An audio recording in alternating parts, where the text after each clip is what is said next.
आपल्यासोबत संवाद साधण्यासाठी ठाणे लोकसभेचे खासदार नरेश मस्केजी आहेत. मस्केजी, खरं तर तुमचं TV9 मध्ये स्वागत आहे. आज मोठा भव्य असा बाईक रॅली आणि रोड शो आज पार पडत आहे. उपमुख्यमंत्री एकनाथ शिंदे यांची देखील उपस्थिती या ठिकाणी लाभणार आहे काही वेळात. कसं बघताय याकडे? नवी मुंबईमध्ये एक सत्ता परिवर्तन फार गरजेचं होतं. एक कंपुशाही या विरुद्ध सर्वसामान्य जनता, सर्वसामान्य घरातील लोकप्रतिनिधी अशी ही लढाई आहे आणि नवी मुंबईमध्ये सत्ता परिवर्तन आम्हाला करायचं आहे.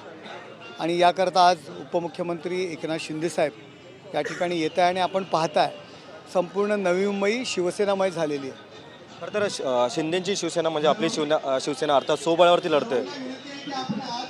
हां, या ठिकाणी आमची ताकद आहे आणि ताकद आम्ही दाखवतो. युतीकरता आम्ही प्रयत्न केले होते, परंतु काही लोकांना युती करायची नव्हती, त्यामुळे आम्ही आता स्वबळावर या ठिकाणी लढत आहे.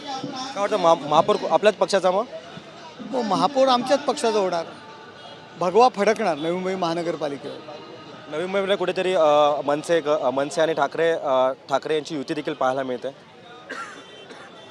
त्यांची युती काही आघाडी जी काही असेल ती आहे, पण कुठेतरी काही दिसत नाही आहे. धन्यवाद. खरं तर आपल्यासोबत हे होते ठाणे लोकसभेचे खासदार नरेश मस्के. यांचं असं म्हणणं आहे की भगवा नक्की फडकणार अशी जे मोठे विधान आहे ते त्यांनी केलेलं आहे. व्हिडिओ जर्नलिस्ट अथर्वसह मी रवी खराट, TV9 मराठी, बेलापूर, नवी मुंबई.